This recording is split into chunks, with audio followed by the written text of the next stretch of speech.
بسم اللہ الرحمن الرحیم یا ایہا الذین آمنوا ادخلوا فی السلم کافہ ولا تتبعوا خطوات الشیطان انہ لکم عدو مبین یا ایہا الذین آمنوا لا تأکلوا اموالکم بینکم بالباطل الا ان تکون تجارتا عن تراض منکم ولا تقتلوا انفسکم ان اللہ کان بکم رحیما وقال النبی صلی اللہ علیہ وسلم الحلال بین والحرام بین وما بینہما مشتبہات فمن اتقى الشبہات فقد استبرأ لدینہ وعرضہ ومن وقع في الشبهات وقع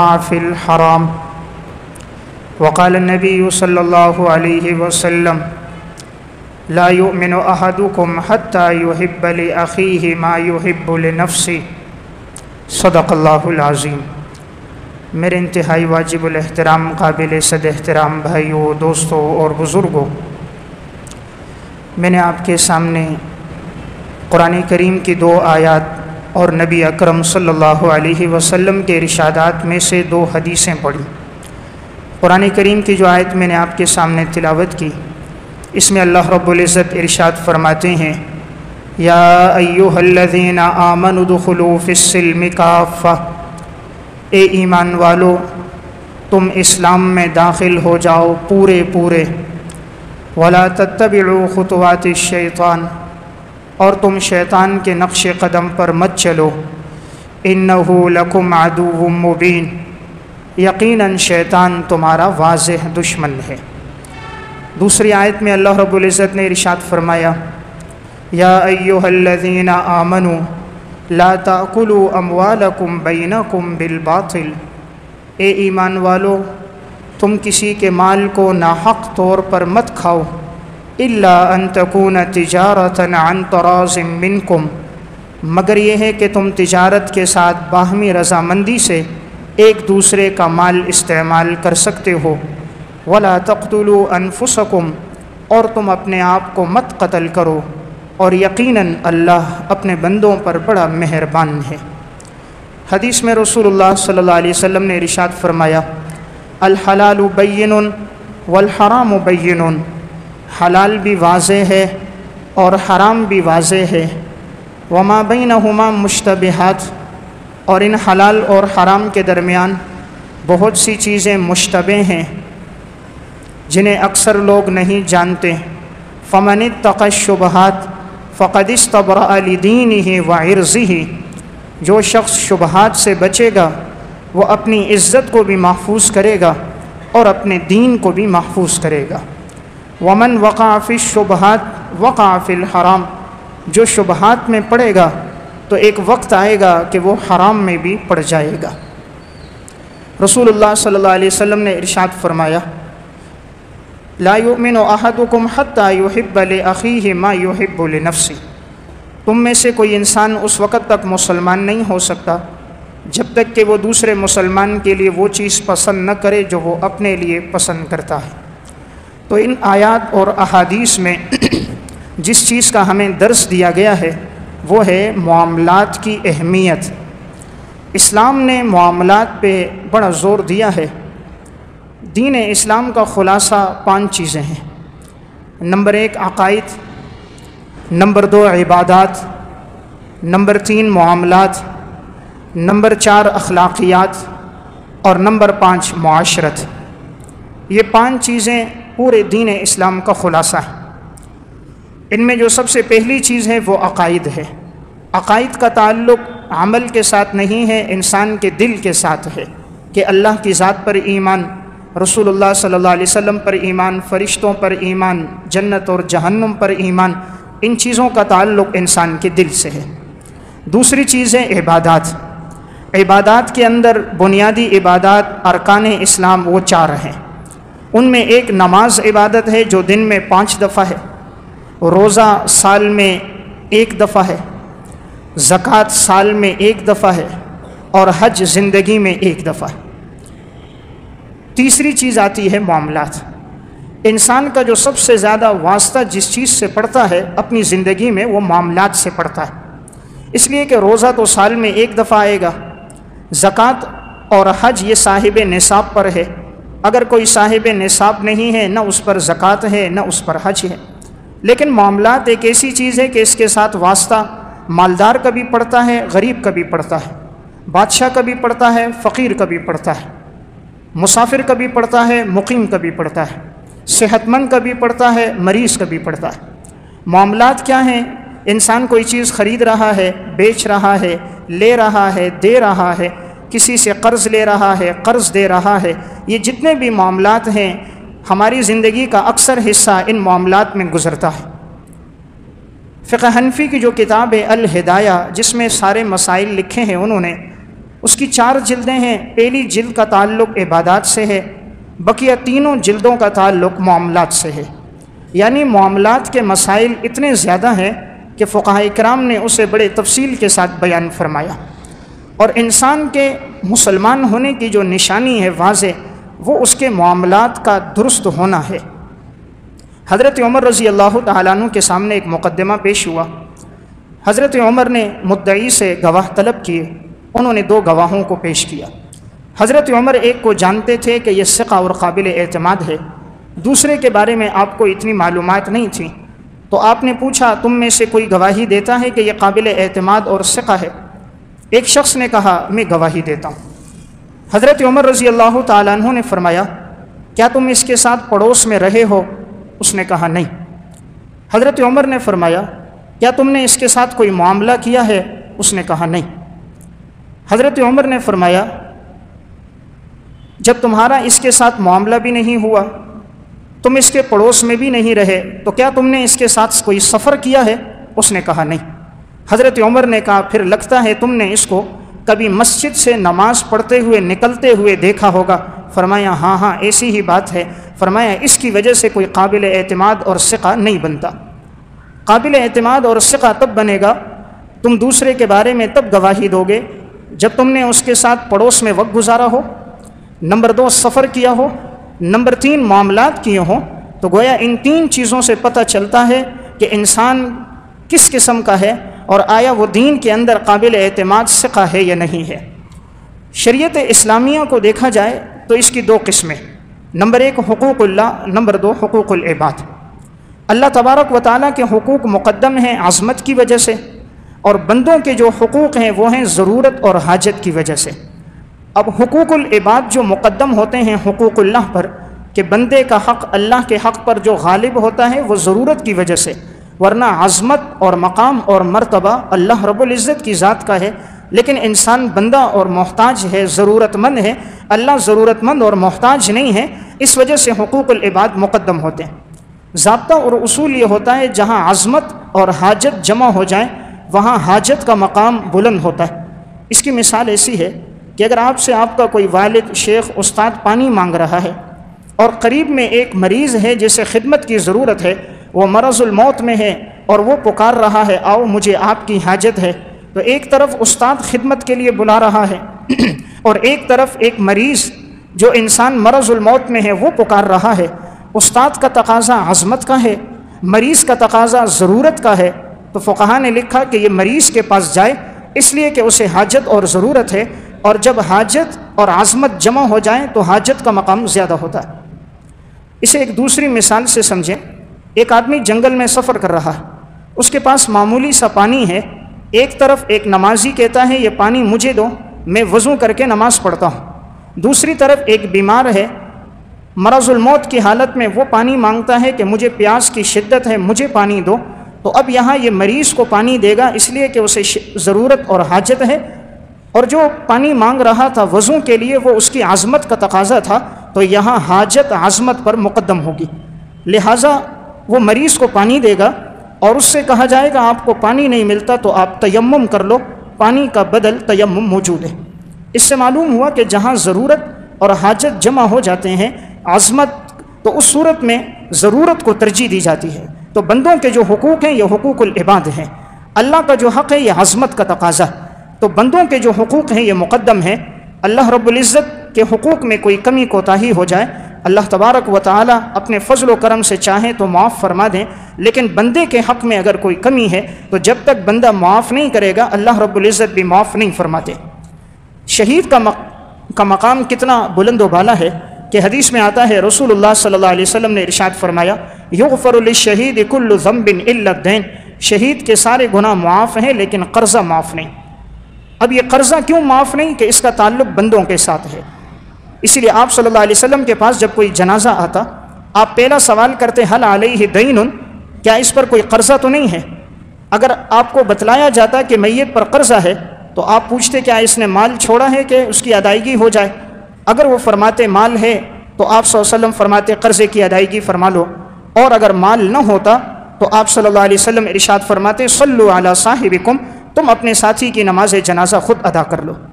اس سے معلوم ہوتا ہے کہ معاملات کی ادائیگی بہت اہم چیز ہے۔ آج ہمارے ہاں صرف دیندار اس کو سمجھا جاتا ہے کہ جو ماشاءاللہ باشرہ ہو، لباس سنت کے مطابق ہو تو اسے ہم دیندار کہتے ہیں، بہت اچھی بات ہے دیندار ہے، لیکن دیندار کے اندر اصل چیز اس کے معاملات کی درستگی ہے۔ جس کے معاملات درست ہیں وہ اصل دیندار ہے۔ ایک آدمی صوم و صلات کا پابند ہے، یتیم کا مال کھا رہا ہے، بیوہ کے مال پہ قبضہ کیا ہے، اپنی بہنوں کو میراث میں حصہ نہیں دیا، چھوٹے بھائیوں کے مال پہ ناحق قبضہ کر رہا ہے، بھائی ہو کر اپنے بھائی سے جھگڑ رہا ہے، اپنے بھائی کی جائیداد اور مال پہ قبضہ کر رہا ہے، اللہ کے ہاں اس کی صوم و صلات کا اعتبار نہیں۔ حدیث میں آتا ہے رسول اللہ صلی اللہ علیہ وسلم نے ارشاد فرمایا، آپ نے صحابہ اکرام سے پوچھا مل مفلس، مفلس کون ہے؟ صحابہ اکرام نے فرمایا من لا درہم لہ ولا متاع لہ، یا رسول اللہ مفلس وہ ہوگا جس کے پاس درہم دینار ساز و سامان نہ ہو۔ آپ صلی اللہ علیہ وسلم نے فرمایا نہیں، میری امت کا مفلس انسان وہ ہوگا جو قیامت کے دن جب آئے گا یأتی یوم القیامت بصلاۃ وصیام وزکوٰۃ، میری امت کا مفلس وہ ہوگا جو قیامت کے دن آئے گا اس کے پاس نمازیں بھی ہوں گے، روزے بھی ہوں گے، صدقات بھی ہوں گے، حج بھی ہوں گے، لیکن اس نے کسی کا مال کھایا ہوگا، کسی پہ تہمت لگائی ہوگی، کسی کا مال چھینا ہوگا، کسی کے مال پہ ناحق قبضہ کیا ہوگا، کسی کی پاک دامنی اور عزت کا خیال نہیں کیا ہوگا، تو اب اس کی نیکیاں لی جائیں گی اور جن جن لوگوں کا اس نے حق کھایا تھا ان کے درمیان اس کی نیکیاں تقسیم ہو جائیں گی، اور جب اس کی نیکیاں ختم ہو جائیں گی اور جن کا اس نے مال کھایا تھا اس کے معاملات درست نہیں تھے تو پھر ان کے گناہ اس کے سر پہ ڈالے جائیں گے، اور یہ سارے گناہ ڈالے جائیں گے کہ یہاں تک کہ یہ آدمی گناہوں کے بوجھ تلے دب جائے گا تو رسول اللہ صلی اللہ علیہ وسلم نے فرمایا پھر اس آدمی کو جہنم میں ڈال دیا جائے۔ تو آپ نے فرمایا یہ میری امت کا مفلس ہے۔ تو دیکھیں جب یہ آیا تھا تو اس کے پاس نماز، روزہ، صدقات سب کچھ تھے، لیکن کہاں کمی آئی؟ حقوق العباد میں کمی آئی، کسی کا مال کھایا، کسی کے مال پہ قبضہ کیا، کسی کا حق چھینا، کسی پہ تہمت لگائی، تو آپ نے فرمایا اس کی نیکیاں یوں تقسیم ہو گئیں اور ان کے گناہ اس پہ ڈال دیے گئے، گناہوں کے بوجھ تلے اگر جہنم میں ڈال دیے گئے۔ معلوم ہوا اصل چیز شریعت میں حقوق العباد کی بڑی اہمیت اسلام میں آئی ہے، اس لیے کوشش انسان یہ کرے بندے کا جو بھی اس پر حق ہو دنیا میں ادا کر دے۔ اگر اس کے پاس مزدور کام کر رہے ہیں ان کی مزدوری انہیں وقت پر دے دے، اگر کسی کی دیہڑی اس کے ذمے ہے دنیا کے اندر اس کا حق اسے پورا ادا کر دے۔ کسی کے ساتھ معاملات ہوئے تھے اور مال کی پوری ادائیگی نہیں کی تھی تو وہ مال کی ادائیگی کر دے، کسی کا مال چھینا تھا دنیا میں ادا کر دے، کل قیامت کا دن آنے سے پہلے جہاں نہ دوستی کام آئے گی، جہاں نہ رشتہ داری کام آئے گی، نہ تعلقات کام آئیں گے، نہ اثر رسوخ کام آئے گا، نہ عہدہ اور جائیداد کام آئے گی، نہ سلطنت اور کرسی کام آئے گی، اللہ کے ہاں اعمال کام آئیں گے۔ اور یہ انسان کا ہر عمل لکھا جا رہا ہے، اور لکھنے والے کرامن کاتبین ہیں جن سے کوئی چیز مخفی نہیں، اور دیکھنے والا رب العالمین ہے لا یعزب عنہ مثقال ذرہ، جس سے رائی کے دانے کے برابر بھی کوئی چیز مخفی نہیں ہے۔ اس لیے انسان یہ نہ سمجھے کہ میں معاملات میں کمی کروں گا تو بچ جاؤں گا، لکھنے والے فرشتے، دیکھنے والا خدا، کیسے بچے گا؟ لکھنے والے معصوم فرشتے، دیکھنے والا رب العالمین، کیسے اس کی بخشش ہوگی؟ اس لیے معاملات کا دین اصل دین ہے۔ انسان اولاد کی وجہ سے، اپنے بیوی بچوں کی وجہ سے، خاندان کی وجہ سے اپنے معاملات کو ادھورا نہ کرے، معاملات کو نہ بگاڑے، ورنہ اللہ کے ہاں بڑی ہی سخت پکڑ ہے اگر معاملات کی عدم ادائیگی ہے۔ امام ذہبی رحمۃ اللہ علیہ نے ایک واقعہ لکھا الکبائر میں، فرماتے ہیں ایک شخص کو انتقال کے بعد کسی نے دیکھا اور وہ عذاب میں مبتلا ہے۔ فرمایا کس وجہ سے عذاب میں مبتلا ہو؟ کہا فلاں شخص کی سوئی لی تھی اور میں نے واپس نہیں کی تھی، وہ سوئی میں اپنے استعمال میں لے کر آیا، اس سوئی کی وجہ سے اللہ کے ہاں عذاب میں گرفتار ہو۔ اللہ تو عدل پہ زندگی، اللہ رب العزت تو عادل ہے، اللہ کا ہر فیصلہ عدل پر مبنی ہے، اس لیے جس نے جس کا جو مال کھایا ہوگا اللہ کے ہاں پورا ریکارڈ ہے، اس کے مطابق اللہ رب العزت فیصلے فرمائیں گے۔ اسلاف امت حقوق العباد اور معاملات کے اندر بڑے محتاط ہوتے تھے، وہ چاہتے تھے ہماری ذات سے کسی کو تکلیف نہ پہنچے۔ احیاء علوم الدین میں امام غزالی رحمہ اللہ نے لکھا، ایک بزرگ کے گھر میں چوہے آ گئے، دوسرے سے انہوں نے کہا میرے گھر میں چوہے ہیں، انہوں نے اس سے کہا بلی پال لو، کہا بلی نہیں پالتا، کہا کیوں نہیں پالتے؟ کہا جب بلی گھر میں ہوگی تو یہ بلی چوہوں کے پیچھے بھاگے گی تو میرے گھر سے چوہے نکل کر دوسرے مسلمان کے گھر میں جائیں گے تو میری وجہ سے اسے اذیت ہوگی، اللہ کے ہاں کیا جواب دوں گا؟ اور مسلمان تو وہ ہے لا یؤمن احدکم حتی یحب لاخیہ ما یحب لنفسہ، تم میں سے کوئی اس وقت تک مسلمان نہیں جب تک وہ دوسرے کے لیے وہ پسند نہ کرے جو اپنے لیے پسند کرتا ہو۔ جب میں اپنے لیے نہیں پسند کرتا کہ میرے گھر میں چوہے ہوں تو دوسرا مسلمان بھی اس کو پسند نہیں کرتا۔ حضرات اسلاف نے بڑی احتیاط پر زندگی گزاری، انہوں نے معاملات کو بالکل ٹھیک رکھا۔ عبداللہ ابن مبارک رحمۃ اللہ علیہ متوفہ 181 ہجری، تاریخ بغداد میں ان کا واقعہ ہے۔ مروہ شہر کے اندر انہوں نے ایک آدمی سے لکڑی کا قلم لے لیا، حدیث لکھ رہے تھے، لکڑی کا قلم تھا، حدیثیں انہوں نے لکھی، واپس دینا بھول گئے۔ مروہ سے سفر کر کے بغداد پہنچے، کہاں مروہ کہاں بغداد۔ پہنچنے کے بعد جب اپنے سامان کو کھولا تو دیکھا لکڑی کا وہ قلم اس میں موجود ہے، کہا یہ تو میں نے فلاں شخص سے لیا تھا، اگر واپسی نہیں کی اللہ کے ہاں سوال ہو گیا، فلاں کا قلم تھا تو کیا جواب دوں گا؟ دوبارہ عبداللہ بن مبارک نے بغداد سے پھر سفر کیا، مروہ پہنچے اور اس شخص کو تلاش کرتے رہے، تلاش کرتے کرتے جب مل گیا تو وہ لکڑی کا قلم اس کو واپس کر دیا۔ اتنی احتیاط پر ان محدثین اکرام نے زندگی گزاری تھی، تب اللہ رب العزت نے انہیں ایک مقام اور مرتبہ عطا فرمایا تھا۔ امام بخاری رحمۃ اللہ علیہ جو امیر المومنین فی الحدیث کہلاتے ہیں، ان کا واقعہ حافظ ابن حجر اسقلانی نے ہدی الساری فی مقدمۃ فتح الباری میں نقل کیا۔ جب ان کو والد کی میراث میں بہت سا مال ملا تو اب انہوں نے اس میں سے کچھ مال فروخت کرنے کا ارادہ کیا، تو انہوں نے فرمایا میں یہ سامان بیچنا چاہ رہا ہوں جو انہیں والد کی میراث میں ملا تھا۔ ان کے والد اسماعیل اتنے نیک صالح انسان تھے کہ اس کے بارے میں ہے کہ وہ فرماتے تھے میرے مال میں شبے کا ایک درہم بھی نہیں ہے۔ امام بخاری کے والد کہتے تھے کہ میرے مال میں شبے کا ایک درہم بھی نہیں ہے، اگر اللہ کے ہاں سوال ہو تو میں جواب دوں گا، ایک درہم حرام کا نہیں، فرماتے تھے شبے کا بھی ایک درہم نہیں ہے۔ تب اللہ نے اولاد کو امیر المومنین فی الحدیث بنایا۔ ویسے اللہ کسی کو امام بخاری نہیں بناتا، اللہ کا قانون اندھا نہیں ہے، گھر کے اندر تو مال حرام سود رشوت کا ہو اور بیٹا جنید بغدادی اور بایزید بستامی بن جائے، بیٹا امام بخاری اور مسلم اور ابو حنیفہ بن جائے، ضابطہ اللہ کے ہاں عدل پر چلتا ہے۔ تو امام بخاری کے والد نے اتنے عدل پر، اتنی احتیاط پہ زندگی گزاری تھی، اللہ نے پھر بیٹا امام بخاری عطا فرمایا تھا۔ تو یہ امام بخاری انہوں نے سامان بیچنے کا ارادہ کیا، کچھ تاجر ان کے پاس سامان لینے کے لیے آئے، امام بخاری نے سامان دکھایا، انہیں پسند آ گیا۔ امام بخاری رحمہ اللہ نے فرمایا کہ میں بھی 3 دن سوچتا ہوں، تم بھی دیکھ لو، اگر تمہیں پسند آیا ٹھیک ہے، نہ پسند آیا تو میں کسی اور کو دے دوں گا۔ تاجروں نے دیکھا سامان پسند آ گیا، انہوں نے ریٹ لگا لیا، چلے گئے۔ اگلے دن اور تاجر آ گئے، انہوں نے وہ سامان دیکھا تو پہلے والے تاجروں سے ڈبل نفع دے رہے، پہلے والوں نے جو ریٹ لگایا تھا اس سے دگنا نفع تھا۔ امام بخاری سے فرمایا یہ سامان ہمیں بیچ دو۔ امام بخاری رحمہ اللہ سے پوچھا کیا آپ نے ان کے ساتھ معاملہ طے کر دیا ہے؟ امام بخاری نے فرمایا معاملہ طے تو نہیں ہوا، میں نے 3 دن کا اپنے لیے اختیار رکھا تھا کہ میں مزید سوچوں گا۔ تو انہوں نے کہا جب معاملہ طے نہیں ہوا آپ ہمیں بیچ دیں، ڈبل نفع لے لیں۔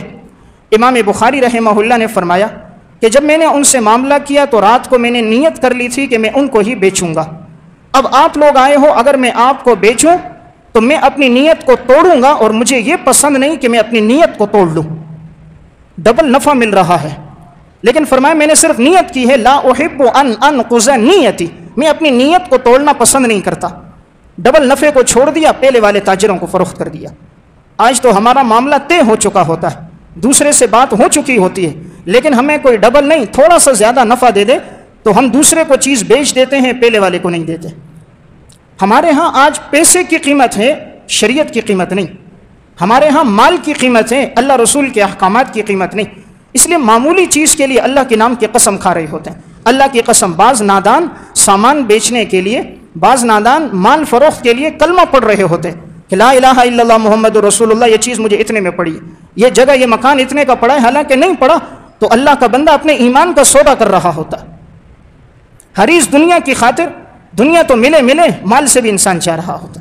اس لیے معاملات کو درست کرنا یہ دین کے اندر اصل چیز ہے۔ شریعت نے انسان کو اس پہ لایا ہے معاملہ درست ہو، اپنی ذات سے کسی کو تکلیف نہ ہو، کسی کا حق نہ دبائے۔ رسول اللہ صلی اللہ علیہ وسلم دنیا سے جانے سے چند دن پہلے آپ ممبر پر آئے، آپ نے فرمایا میری ذات سے اگر کسی کو تکلیف پہنچی ہے تو وہ مجھ سے آ کر بدلہ لے سکتا۔ ایک صحابی کھڑے ہوئے، یا رسول اللہ ایک دن آپ کے ہاتھ میں ایک چھڑی تھی اور آپ نے مجھے ماری تھی تو میں اپنا بدلہ لوں گا۔ رسول اللہ صلی اللہ علیہ وسلم نے فرمایا آؤ۔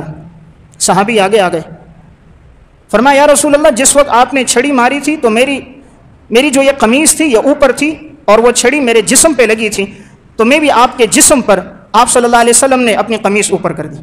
صحابی آگے بڑھے، آپ صلی اللہ علیہ وسلم کی مہر نبوت کو بوسہ دیا، آپ کے ساتھ چمٹ گئے، فرماتے تھے یا رسول اللہ میں چاہتا تھا کہ آپ کا جسم میرے جسم کے ساتھ مس ہو جائے، چاہے یہی میرے لیے مغفرت کا ذریعہ بن جائے۔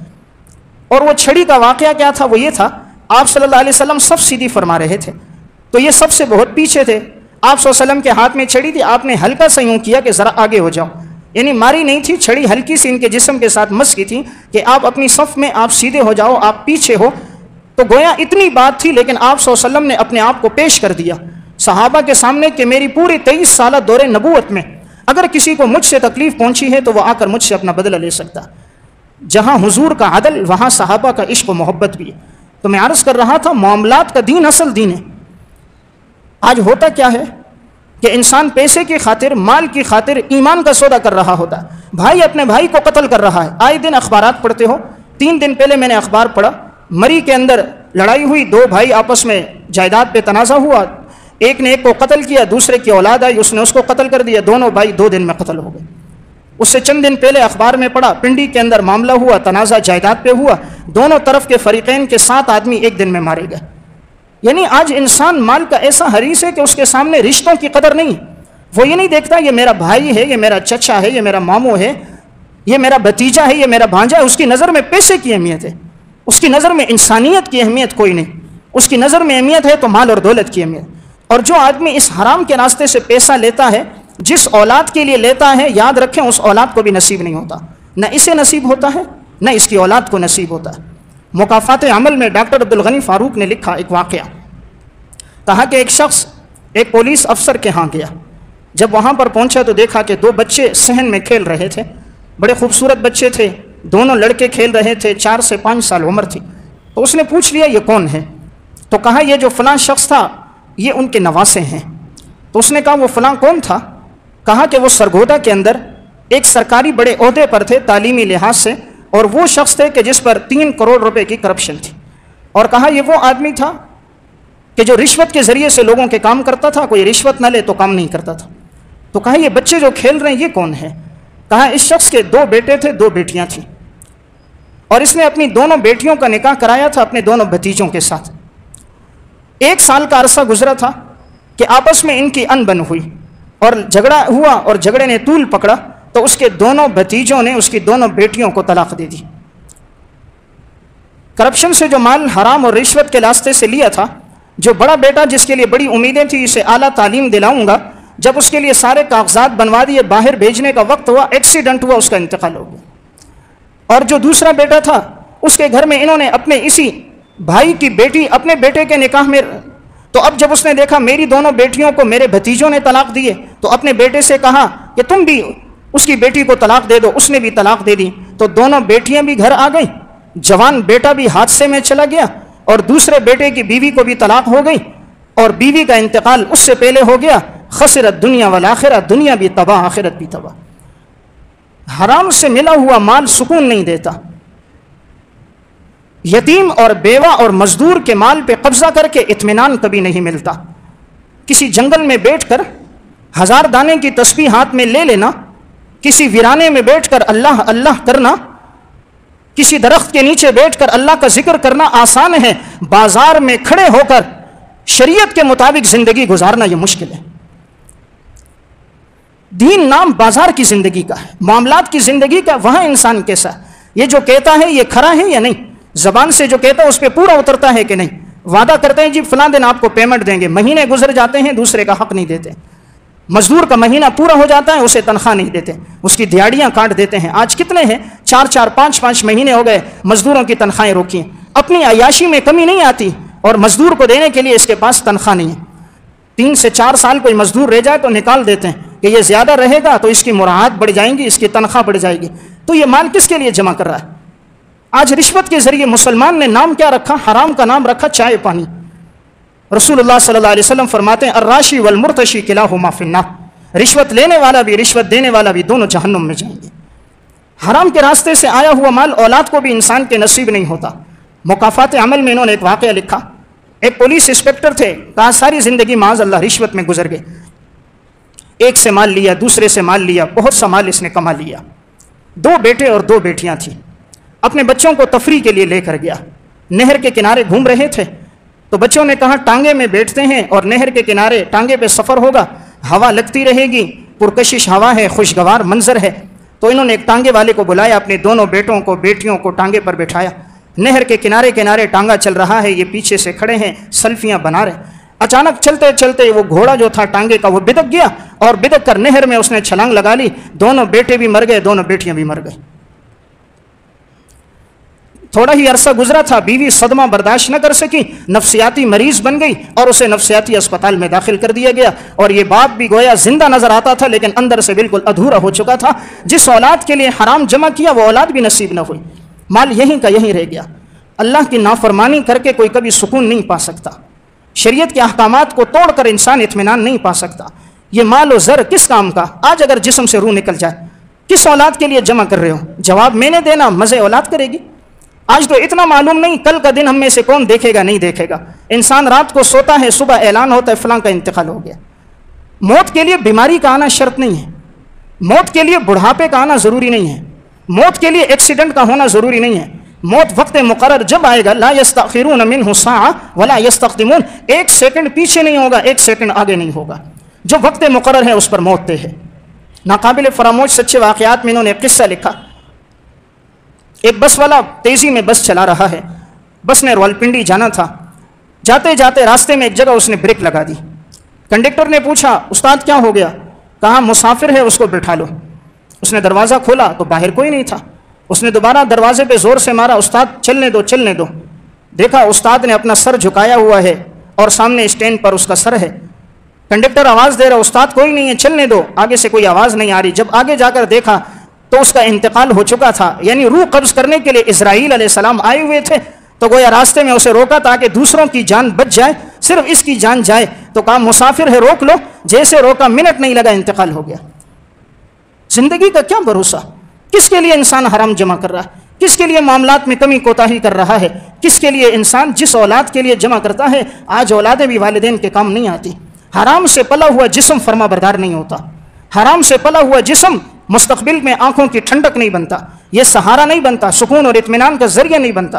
حضرات صحابہ اور سلف کی زندگی گواہ ہے، انہوں نے معاملات میں بڑی احتیاط کی، ایک ایک پائی کا حساب رکھا، کہیں ایسا نہ ہو اللہ کے ہاں پکڑ نہ ہو جائے۔ امام غزالی نے احیاء علوم الدین میں واقعہ لکھا، چند لوگ ایک بزرگ کی عیادت کے لیے آئے، بزرگ کا آخری وقت تھا، مرض الموت میں تھے، ایک دیا اس کے قریب میں جل رہا تھا۔ یہ لوگ آئے عیادت کرنے لگے اور وہاں سب نے تسبیحات پڑھی، اللہ انہیں شفا دے۔ تھوڑی دیر میں کیا دیکھا کہ ان کا انتقال ہو گیا، تو اتنے میں ایک بزرگ اٹھے اور انہوں نے اس دیے کو پھونک مار کر بجھا دیا۔ قریب میں چند عوام الناس میں سے لوگ تھے، فرمایا حضرت دیے کیوں بجھا دیا، اندھیرا ہو گیا؟ انہوں نے جواب دیا اس دیے میں جو تیل تھا وہ تیل اس آدمی کی ملکیت تھی، اب اس کا انتقال ہو چکا ہے، اب یہ جو تیل ہے اس میں تعلق ورثہ کا ہے، اب اس تیل کے ساتھ وارثوں کا تعلق ہے، اور وارثوں میں بالغ بھی ہوتے ہیں نابالغ بھی ہوتے ہیں۔ نابالغ اگر اجازت دے تب بھی وہ اجازت معتبر نہیں ہے، اگر ہم اس دیے کی روشنی سے فائدہ لیں گے اور یہ ورثہ کا حق ہے، ہمارا فائدہ لینا اس سے ناجائز اور حرام۔ اتنی احتیاط کے ساتھ یہ اسلاف امت زندگی گزار کے گئے۔ آج ہوتا کیا ہے، آج سے چند سال پہلے ہی ایک جگہ میں نے بیان کیا تو بیان کے بعد ایک شخص ملا، عنوان میرا یہی تھا اسلام میں معاملات کی اہمیت۔ اس کے بعد ایک ملا تو وہ مجھے کہنے لگا مولانا صاحب اللہ میرے بھائی کو جہنم کے 7 طبقات میں جلائے۔ میں نے کہا آپ کا بھائی ہے معاف کر دو. اس نے کہا نہیں. اللہ اس کو جہنم میں جتنے طبقات ہیں اللہ سب میں چلائے. پوچھے کیوں؟ اس نے کہا زندگی بھر میں کماتا رہا, اپنے بھائی کے ساتھ رہتا تھا, جو کماتا بھائی کو دیتا, جو کماتا بھائی کو دیتا, مشترکہ گھر تھا, تو ہماری زندگی کا سفر گزر رہا تھا. تو بھائی ان پیسوں سے ایک پلاٹ خریدا, دوسرا خریدا, تیسرا خریدا, اچھے خاصے مکانات ہو گئے. اب جب میرے بچوں کی شادی ہو گئی, میں اپنا حق مانگتا ہوں کہ مجھے میرا حق دے دو اور مجھے میرا حصہ دے دو. تو بھائی نے اپنی اولاد میں تقسیم کر دیا اور مجھے گھر سے نکال دیا کہ تیرا کوئی حصہ نہیں ہے. تو آج یہ بھائی اپنے بھائی کے لیے کہہ رہا ہے خدا اس کو جلا دے. تو وہ دولت کس کام آئی کہ جس کے اندر انسان نے اپنے خونی رشتے کو توڑ دیا؟ وہ دولت کس کام آئی جو اس کے لیے جہنم کا انگارہ بن گئی؟ اس لیے معاملات بڑے اہم چیزیں. رسول اللہ صلی اللہ علیہ وسلم اسی لیے فرما گئے میری امت کا مفلس انسان وہ ہوگا کہ جو مال اور درہم تو لے کر آئے گا لیکن سب تقسیم ہو جائے گا اور آخر میں اس کے پاس کچھ نہیں بچے گا. اسی لیے حدیث میں آتا ہے جب انسان رات کو سونے لگے اپنی وصیت لکھ کر سوئے, کس سے لینا ہے کس کو دینا ہے, اپنے معاملات بتا کر سوئے. معلوم نہیں صبح یہ اٹھ سکے یا نہ اٹھ سکے اور کسی کا حق اس کے ذمہ نہ رہ جائے. تو اس لیے معاملات کی ادائیگی پہ ہر انسان توجہ کے ساتھ غور و فکر کے ساتھ غور کرے. کسی کا حق رہتا ہے, کسی کا قرض رہتا ہے, ٹال مٹول نہ کرے. حدیث میں آتا ہے مطل الغنی ظلم, کہ جو انسان مالدار ہو کر ٹال مٹول کرتا ہے آپ صلی اللہ علیہ وسلم نے فرمایا وہ ظلم کرتا ہے. یعنی اگر اس کا حق بنتا ہے اس کے پاس ہے یہ فوراً دے دے.